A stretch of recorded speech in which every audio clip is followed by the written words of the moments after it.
Am I the asshole for making my boyfriend rehome his German Shepherd? Me and my boyfriend have been together since we were in university. We're both 23 and recently moved in together. We both went to our local university, so we both lived at home so we'd be able to save money. Around a year after we started dating, my boyfriend got a German Shepherd puppy. I've never been a fan of German Shepherds, but I'm a dog lover, so I wasn't going to tell him not to get one when we weren't even living together yet. When we moved in, my dislike of German Shepherd was confirmed. The dog leaves hair all over the place, barks whenever someone walks by our house, needs extreme amounts of exercise. I could go on for hours. However, I was willing to put up with it since my boyfriend had otherwise trained him well. I now realize how stupid that was since the dog breed seems to have problems regardless of how well it's trained. I recently got a Rottweiler puppy, and to say that I formed a bond with him would be an understatement. The German Shepherd, on the other hand, didn't take too kindly to the puppy and would have made its disdain for the dog known. Me and my boyfriend took the dog to the vet to see where the issue could come from, and she told us that some German Shepherds just don't get along with other dogs. My boyfriend suggested that we may have to rehome my puppy due to his puppy's disdain of him, and he could still find a good home since he was only 5 months. The thought of rehoming something I loved for a dog I couldn't stand mortified me, and to think that the only reason for rehoming him would be because of another dog's nasty behavior didn't make the situation any better.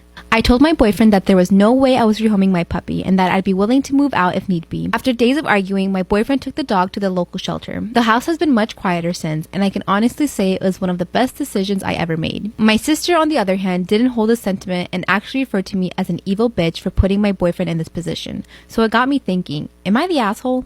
Story time about how my half-sister tries to steal all of my boyfriends. Disclaimer, this is not my story time. It was sent to me on Instagram. I'm currently 24 years old and I didn't meet my half-sister till about a year ago. She's 22, so she's 2 years younger than I am. My parents have a really complicated past. They divorced when I was really young, and they pretty much never spoke after the divorce. What I didn't know back then was the reason why they got divorced until now. When I was 3 years old, my mom found out that my dad had a child with another woman. It was totally heartbreaking for my mom, and I totally understand looking back. Fast forward 20 years later, my mom and my dad started speaking again. They kind of wanted just to get over all the past stuff and just be friends. I was really happy about this because I've always wanted this for my parents. Throughout the years, I kept a decent relationship with my dad, but we were never really close. So once my mom and my dad started making up, I started having more of a relationship with my dad too. And I also knew that I did have a half-sister somewhere in the world, so I was excited to meet her. We all decided to go have dinner, and that's when I met my half-sister. I assumed that her and I were just going to become really good friends because we were so close in age and we had the same dad. I mean, she's my half-sister. But I couldn't be more wrong. As soon as we met, she didn't even want to give me a hug. My mom was so upset by it that she even confronted her and asked her what her problem was. And in front of everyone at the dinner, she told my mom and I that she had no desire to get to know us and that she didn't even consider us family. My mom and I left the dinner and basically didn't speak to her for a long time. But of course, my dad, being my dad, forced her to call my mom and I to apologize. Of course, this was all super awkward. She apologized and we went about our lives. Right before Thanksgiving, I started dating someone new. He was really amazing. We got along super well and had tons of fun. My mom loved him. That year, we decided to join the two families and have one big Thanksgiving dinner. I knew my half-sister was going to be there, so I talked to my mom and told her to just have patience in case she said something to us. As soon as we show up to the house, my half-sister goes straight to my boyfriend and starts talking to him. At first, I didn't really get annoyed at all because I thought at least she was being nice. But boy, was I wrong. She spent the whole night talking trash about me to my boyfriend. My boyfriend kept looking over at me and making weird faces, so I went over there and asked him how they were. That's when my half-sister literally looks at me and just walks away. Then my boyfriend fills me in on everything that she said about me. She told him that I was dating 3 other guys behind his back. Thankfully, he didn't believe her, of course. But after this, she basically stalked him on Instagram and wouldn't leave him alone. She even got his phone number and started sending him messages. And the only reason I found out was because I saw a message come in through his phone. When I confronted my boyfriend about it, he told me that it was totally innocent and that I needed to get over it. And yes, my half-sister is very pretty. But I got really upset at my boyfriend and decided we needed to take a break. After she stalked my boyfriend and started sending him messages, told him we needed to take a break because I saw the messages on his phone. And he didn't tell me. Instead of confronting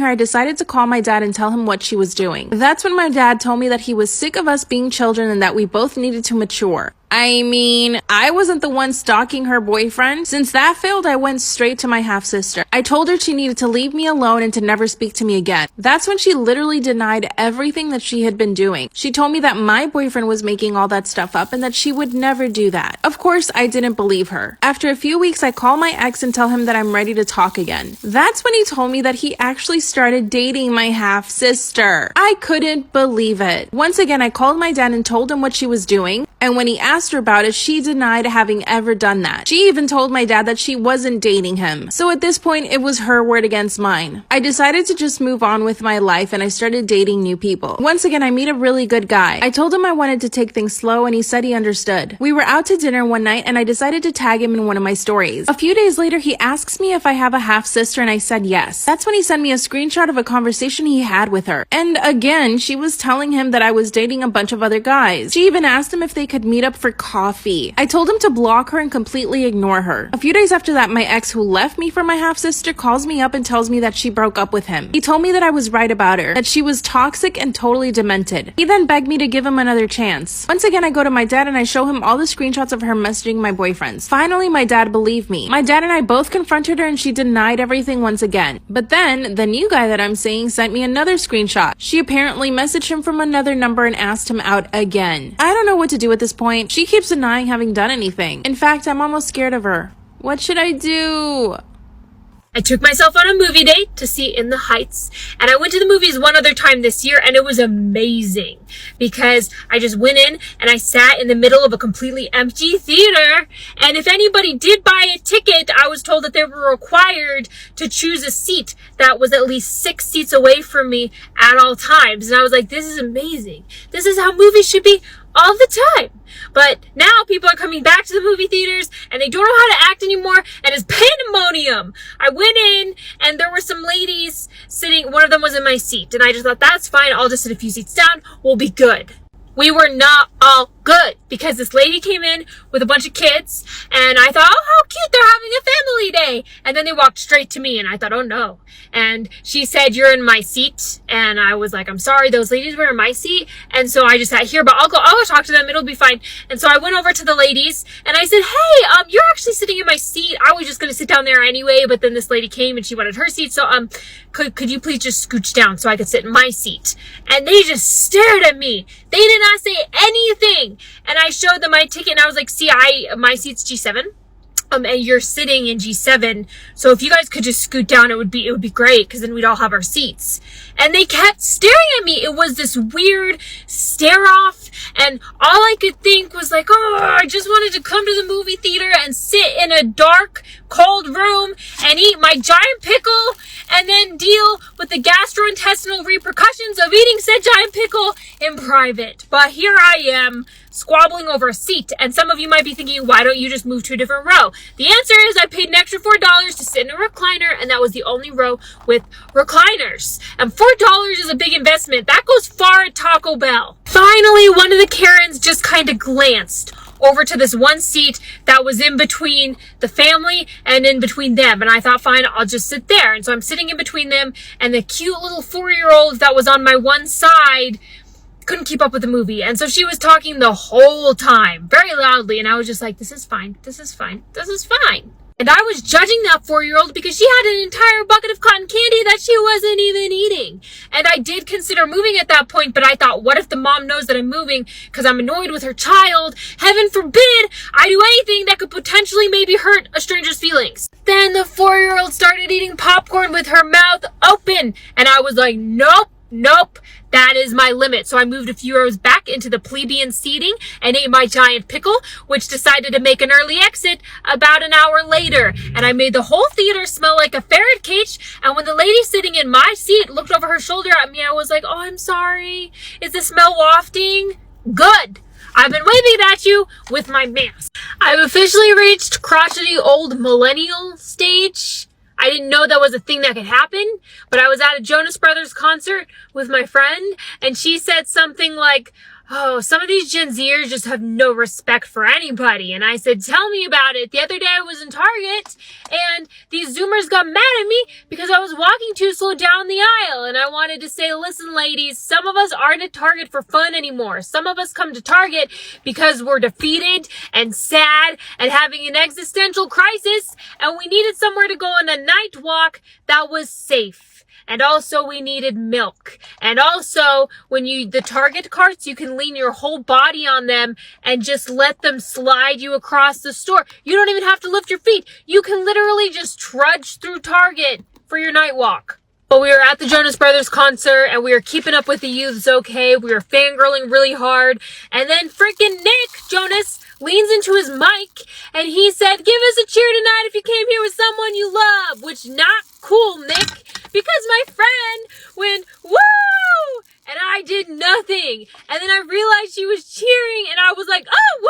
I also came with someone I loved. But she noticed I didn't cheer right away. And she just looked over and she was like, I love you. And my stupid ass went, oh, you're so nice. And then the show ended super abruptly, no encore, nothing. And my friend was really mad about it. And I was trying to defend the Jonas Brothers. And also because I think everything's about me all the time and therefore my fault, I said, you know what?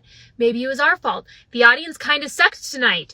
When Nick stopped singing so that we could sing the words, the audience didn't know the words. And I could see the disappointment on Nick's face. And it did not feel good. You know, it was like a group project. You and I did our part. The rest of the team didn't. Nick's disappointed in us.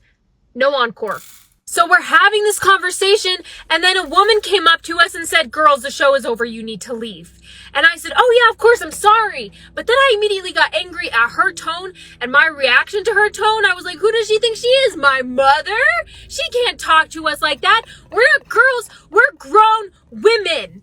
And a little old man who was also working the venue heard my outburst and he kind of like came over and he said, what?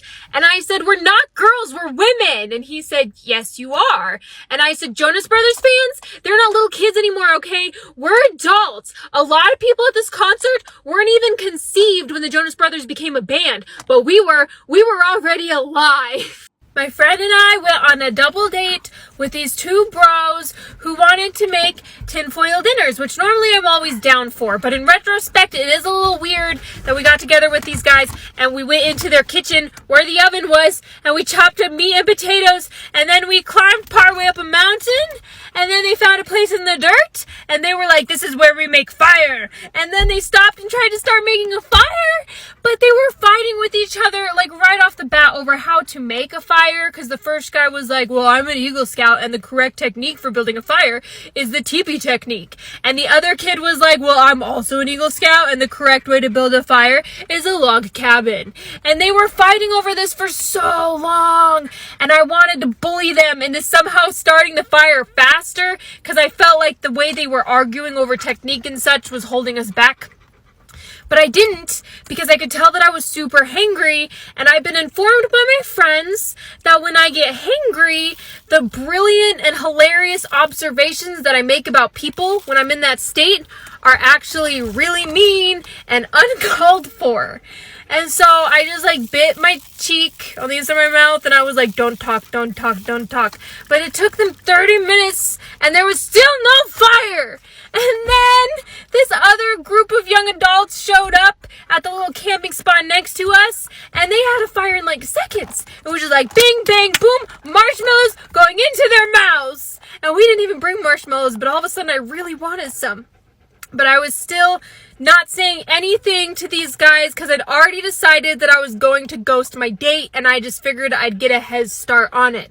But my friend wasn't feeling the same way because when she saw the other kids show up and build their fire and start eating right away, she turned to our dates and she was like, maybe Kate and I should go over there and ask those real men to build a fire for us.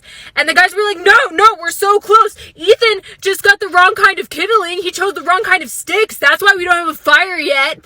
And so then there was another 15 minutes of them doing that. And then I think the girls in the other group felt bad for us. Also, we should keep in mind that after the fire gets started, it takes another 20 minutes for the meals to cook. cook. And my friend and I were very aware of that. We were very aware of how long it was going to be before we were able to eat.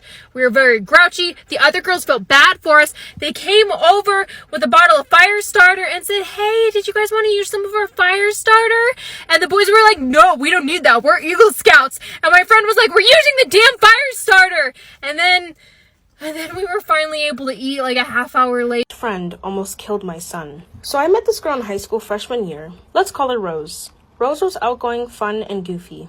We were nerds at the time, but grew up by freshman years. There was no issues with her at all whatsoever. No red flags. The only problem in my life, though, and throughout a majority of my life, was that I lived in a toxic household. My father used to beat on me, and my mother used to emotionally manipulate me. And then my mother would sit here and really have the nerve to complain when I wouldn't spend time with her. And then when I tried to explain why I wouldn't, she would just sit here and emotionally abuse me again. So one day I started showing symptoms of pregnancy and I went and got tested, and it turns out I was 6 weeks pregnant. I had a boyfriend at the time, so I informed him. He told me he wanted no part in this. I was devastated and distraught and heartbroken, not to mention. Not only did he never actually love me, but he also abandoned his soon-to-be child. So my best friend brought up the idea of living together. My gut was telling me something was off about this idea, but I knew her for 4 years and I knew she wouldn't do anything bad. We rented out a 2-bedroom apartment and everything was fine at first. She forgot to do a couple of chores, but after reminding her, she did it.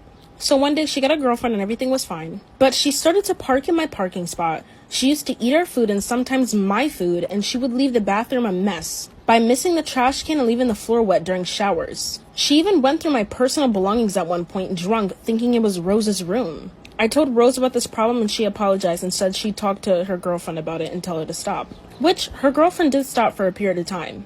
I ended up having the baby. I remember on the way there, I asked Rose to bring me, but she was complaining because her and her girlfriend were watching a movie. That was the first red flag for me. So then as time progressed, I was raising my son and everyone loved him, but she was complaining about the noise and him crying, so she helped me soundproof my room. So my baby was sleeping and I was going to go to the grocery store, which was like a block away. So I left him there, I put the monitor up in case anything happened, and I left to the grocery store. And when I came back from grocery shopping, you will not believe what happens next. Come back for part 3. I came back to the apartment and it felt like it was 100 degrees inside the house. It was so hot that I experienced a whiplash of hot air. I could barely breathe. It was so muggy. I was wondering why the AC was off and then I realized my son was home. I ran to him and he was slightly unconscious. I tapped his face a couple of times and then he started crying. I ran to the car and blasted the AC. I gave him some of my milk and luckily he was okay. He fell asleep in the car seat. I was so mad. Then I saw Rose pull up with her freaking girlfriend. I got up and I confronted her. I asked her why she turned off the AC and I told her she could have killed my kid, literally. She just brushed it off and said the bill was getting too high. She also told me I shouldn't be worried or mad about it because my baby was okay and alive. I was so mad, I just literally went upstairs and I started packing my stuff. As I was packing my stuff midway, she grabbed some of my stuff. I literally had to pepper spray her to get her out of my room. I ended up staying at a hotel for about 6 months. Now I live in an apartment alone with my baby. Luckily, I'm financially stable. You don't really know a person until you live with them. Follow for more story times.